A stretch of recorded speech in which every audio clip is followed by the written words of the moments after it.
Hi everyone, here's what's bothering me today. As of recording, 8 people have been reported dead and hundreds more injured at a Travis Scott concert at this Astroworld weekend-long event in Houston, Texas.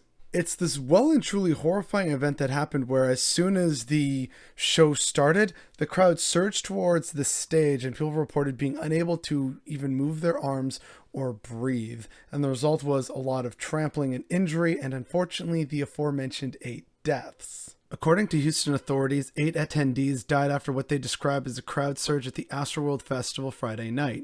As first responders rushed to the scene, 17 people were transported to local hospitals, including 11 who were in cardiac arrest, Houston Fire Chief Samuel Pena said. There were scores of individuals who were injured, Pena said. Officials have not confirmed the cause of death for the 8 victims. That's according to USA Today. So yeah, that's a really horrifying thing that happened in Houston. People just wanting to go and have a good time. And again, I get it, right? We've been away from our friends for so long. We haven't had concerts in well over a year. I miss house shows so much. So I understand a lot of the excitement and the hype of, okay, we get to go to a really big concert for an artist we love. And then it turns into an unmitigated tragedy. And again, it is still really early. So I'm not saying one thing or another of who's to blame, what happened.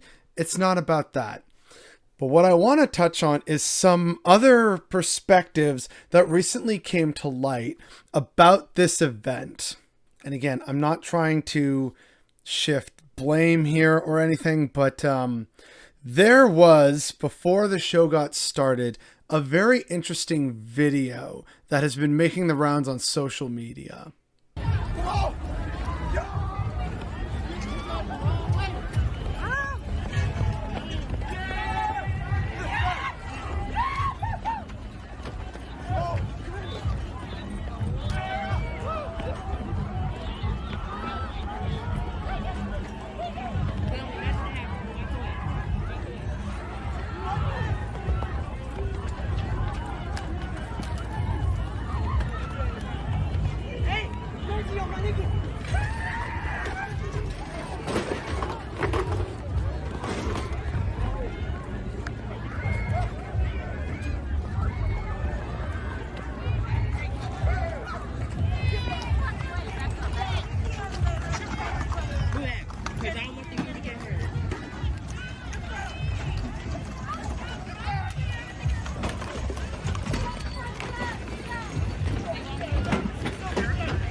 I saw that video on Twitter thanks to Micah Hatfield, and it's wild as hell. Did we all just apparently forget how to behave over the course of this pandemic? People scaling fences and just barreling through what's supposed to be the security checkpoint. I mean, yes, I know security sucks, but at the same time, I have rarely ever seen or heard of anything like this. Also, what the hell? There's cops on horseback here? What? So much of that video is just a dystopian nightmare. The people rushing through and trampling over each other, and then cops on horseback have to show up to try and get people. Hey, no, back. It's what happened to queuing peacefully? I know it sucks, but hey, it's a concert and we still technically have a pandemic going on. So yeah, that's unfortunately a little bit of a prequel to what happened at this event, which I guess kind of explains the crowd surge where hundreds, like you see in that video, literally hundreds of people just barrel through, not a care in the world. So yeah, not surprising that then in turn later on there would be a massive crowd surge to the front of the stage that resulted in unfortunate tragedy. And I'm sorry to tell everyone, but this story gets worse. What I'm about to say has not yet been corroborated. So, just being very clear here, we don't know if what this person is saying is true. It may be true, it may not, maybe parts of it are, maybe parts of it aren't. That's why we should actually, again, wait for it to be fully corroborated. But if some of what they're saying is true, then we have a very serious problem on our hands. The following is from an Instagram post, and I will provide a link to it down below. It goes through the whole saga, and I don't really want to actually talk about it too much because it goes into some very terrifying details, and it's just a very unpleasant read given the whole experience. And again, we can't fully corroborate it yet, but there is one part that stands out to me. He called someone else up. I told him the same thing. People were dying. We needed to stop the music. We needed help. We needed attention towards the mass because I thought if only these people were aware, maybe they would do something. The other man grabbed my arm and told me he would push me off the 15-foot platform with no sides if I didn't get down. I told him to help. I told him people were dying. I showed him where. He wouldn't look in the direction either. I was in disbelief. Here were two people that could actually do something, had the power to do something. Cut the camera, call in backup, pause something. They did nothing. I looked over at the sinkhole. People were screaming, reaching out their hands toward me, calling for help. I couldn't see the floor. The strangest thing happened in that moment. People began to boo at me. They pointed their fury at me, unleashed a rage. I screamed people were dying over and over. No one would listen. Somehow I ended up on the ladder, going back down mindlessly. I should have ripped that camera to shreds. I looked the other guard in the eyes and told him he was the one responsible for countless deaths.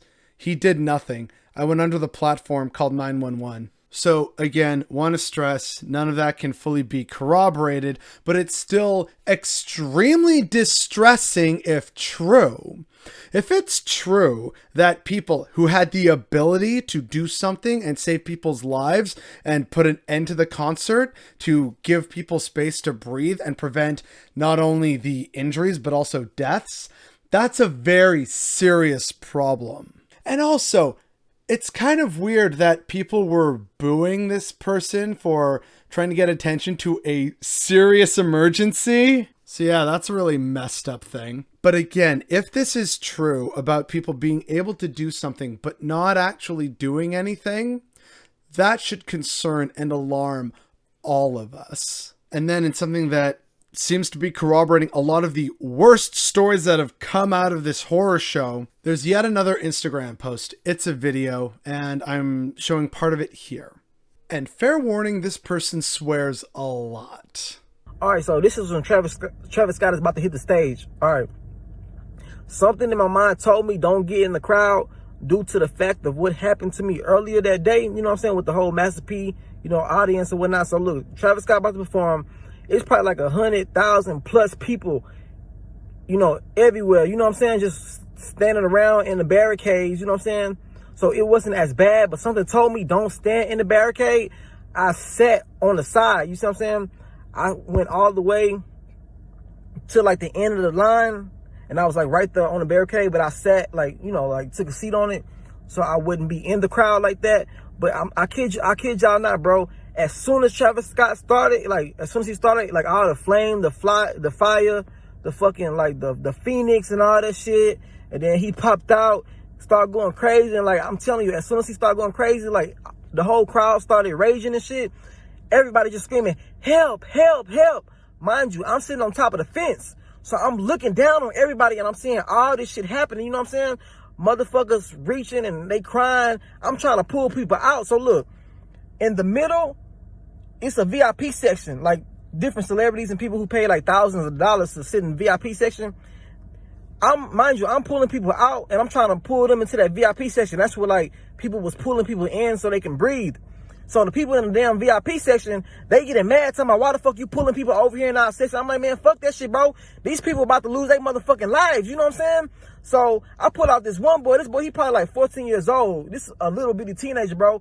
This one lady, I kid you not, in the fucking VIP section, literally put her hands on this boy and assaulted this boy and started hitting him then I tell y'all don't jump the fuck over. So I end up screaming, bitch, who the fuck is you to tell somebody what the fuck they can do? Bitch, this ain't your motherfucking concert, bitch. Don't nobody give a fuck about what motherfucking ticket you paid for. Like, these people need some fucking help. So I'm helping people, I'm pulling people out. And like, it just felt like we was like literally like in fucking hell, bro. Like, it felt like we was in a concert in hell. So the VIPs had their own safe little section, and they were mad that people were being pulled in because people were being trampled to death. We have lost our way as a quote-unquote Western society if this is how we behave and this is how we react. This is all just so distressing. And, it didn't need to happen. None of this objectively needed to happen. And yet it did. And when there were people who could put a stop to it, or instead of thinking like, whoa, what's going on? People are getting mad, or, oh no, we're going to throw you back into the pit. It just speaks to this really dark callousness that has come to the forefront in Western society recently, where it's kind of a, well, fuck you, I got mine kind of attitude or something. Either way, it is extremely distressing, and it should be alarming to all of us. 8 people are dead, ranging in age from 14 to 27, and none of them needed to die. But as you can unfortunately clearly see from the eyewitness accounts and testimony, there was just horror after horror.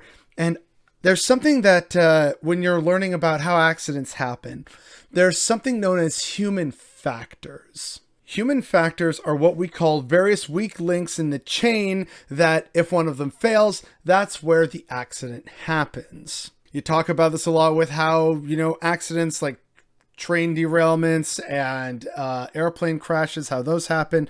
It usually has to do with human factors. Something broke in the chain. People were overworked, or, they were bereaved, or they were under a lot of stress. There was a miscommunication. They were being pressured by their higher ups to meet deadlines, etc., etc. They used unsanctioned labor and they didn't know what they were doing. Like, there are so many different human factors that operate to allow for the very unfortunate of an accident or a disaster to happen. Humans caused this unnecessarily, and humans could have stopped it far sooner, but they didn't. And based on a lot of the human reactions, based on people's testimony and eyewitness accounts, there was no humanity there. And that is absolutely what's bothering me today.